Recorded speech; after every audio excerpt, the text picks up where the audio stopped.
Bonjour Guillaume Coudray. Alors, vous êtes journaliste d'investigation, c'est comme ça qu'on dit, réalisateur, et vous publiez Nitrite dans la charcuterie, le scandale. Et là, vous vous dites le mot qu'il faut, c'est un scandale, et depuis un bout de temps. Alors, rappelez-nous d'abord, qu'est-ce que c'est exactement que des nitrites ? Les nitrites, ce sont des additifs que l'on utilise dans les charcuteries, soit dans les jambons, soit dans les saucissons, mais également dans le pâté, les knacks. Il y a les nitrites de sodium et le nitrate de potassium. Et nos auditeurs, nos téléspectateurs peuvent les reconnaître à E250 et E252. Oui, mais vous savez bien, M. Coudray, que c'est écrit en tout petit. Oui. Et quand on achète le jambon, on dit, vous m'en donnez 4 tranches. Non, mais on n'a pas le nez dessus, c'est pas toujours facile. Vous avez le droit, vous savez, William, de demander au vendeur, même à la coupe, vous avez le droit de demander. Il a l'obligation d'avoir un registre. Voilà, il a l'obligation de vous dire à la mais c'est pas comme si on avait le choix. On peut pas dire je voudrais du jambon sans nitrite, alors, sans E250. Si, vous pouvez. Oui, bonne question. Vous pouvez à la fois sur les étiquettes quand vous achetez à la coupe, mais surtout lorsque vous êtes en rayon. Eh bien, regardez, vous allez voir, il y a des produits sans nitrite, il y a des produits aussi, vous pouvez juger selon la couleur, vous pouvez retourner l'étiquette, ça prend un peu plus de temps. Et on va y venir tout à l'heure, il y a des produits avec nitrite, mais qui ne portent pas ce nom-là. Alors on dit, oh ben ça va, il n'y a pas marqué nitrite, tu parles. Les nitrites, ce n'est pas un ingrédient traditionnel. Non, le nitrite de sodium, il a été autorisé en France en 1964. D'accord, 1964, dans le cadre de l'harmonisation européenne des additifs. Et puis, avant ça, en 1912, on avait utilisé le nitrate de potassium, qui avait été légalisé également. Mais heureusement, aujourd'hui, de plus en plus de fabricants reviennent aux techniques traditionnelles de fabrication. Je vous invite à regarder, par exemple, dans les jambons de Bayonne. Eh bien, il y a de plus en plus de nos fabricants français qui font du bon Bayonne sans nitrate, sans nitrite. Deux choses. À quoi ça sert, les nitrites? Et est-ce que c'est dangereux pour notre santé? Et à partir de quelle dose? Alors, à quoi ils servent? Comme le disent les industriels, ils sont multifonctionnels. C'est-à-dire c'est des poudres magiques. Hein. Elles vous donnent instantanément, quand vous êtes un fabricant, la bonne couleur. Un peu rose. La bonne couleur très rose, hein, presque comme votre chemise. C'est vrai que sans nitrite, c'est moins appétissant, quoi. C'est beaucoup moins appétissant. C'est beaucoup moins appétissant. À l'œil, en tout cas, c'est bien meilleur. Parce que voilà, on choisit avec les yeux. On croit que c'est plus frais. En fait, c'est pas frais. C'est juste, c'est chimiquement coloré. Et le problème, c'est que ces additifs nitrés, en eux-mêmes, ils ne sont pas cancérogènes. C'est-à-dire que le nitrate et le nitrite, en lui-même, ils ne donnent pas le cancer.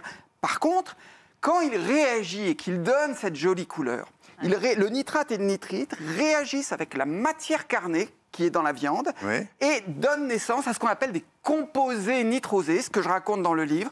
Donc, il y en a toute une série. Le nitrosyl M, les nitrosamines, les nitrosamines, les nitrosotiols, toute une panoplie de molécules. C'est le mélange avec la viande, quoi. Exactement.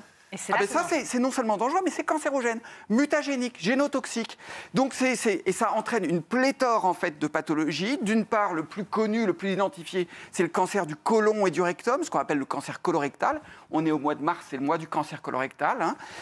C'est 23 000 hommes, l'équivalent, un tout petit peu moins chez les femmes, environ 44 000 malades en France.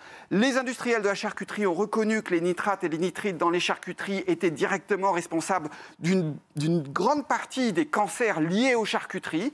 Le chef du lobby a même reconnu qu'il y aurait environ 1200 morts par an en France lors d'une mission parlementaire. Eh bien alors, il n'y a plus qu'à interdire l'usage de ces nitrites, puisque l'agence officielle de santé, elle dit c'est pas bon. Oui, on limite à 150 grammes par semaine, normalement, la charcuterie, maintenant, à cause de ça. Alors, pourquoi on ne peut pas l'interdire? Pourquoi les industriels? On peut tout à fait. Vous savez, encore une fois, il suffit de descendre au supermarché ou bien chez votre charcutier et de voir qu'il existe les deux gammes. Les industriels ne veulent pas, certains inventent des prétextes en disant il y a des problèmes de concurrence, il faut attendre. Attendons un peu de temps. Et tout le monde leur dit oui. Attendons. Comme ça, les gens informés choisissent les charcuteries sans nitrate, et puis les autres les personnes qui sont dans une période d'inflation à quelques centimes près quand ils achètent des charcuteries, eux, on les laisse prendre des charcuteries plus cancérogènes et ça continue, que les autres. C'est une honte. Ouais. Non, il faudra quoi que le Parlement s'empare de ça une bonne fois pour toutes, avec une proposition de loi.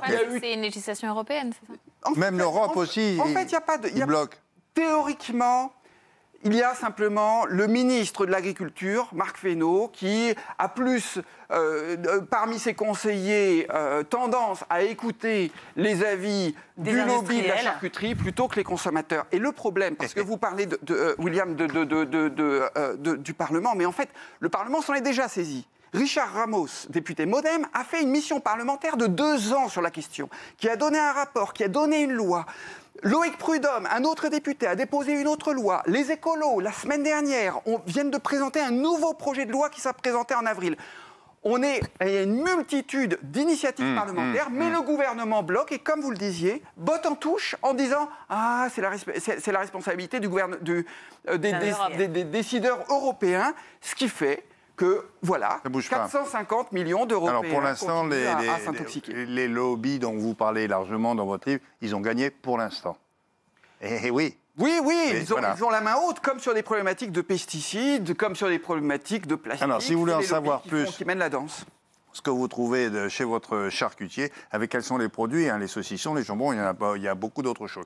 Merci de votre visite, Guillaume. Vous pourrez tout savoir grâce à l'enquête Nitrite au pluriel dans la charcuterie, le scandale. C'est publié aux éditions HarperCollins. Merci beaucoup. Merci à vous.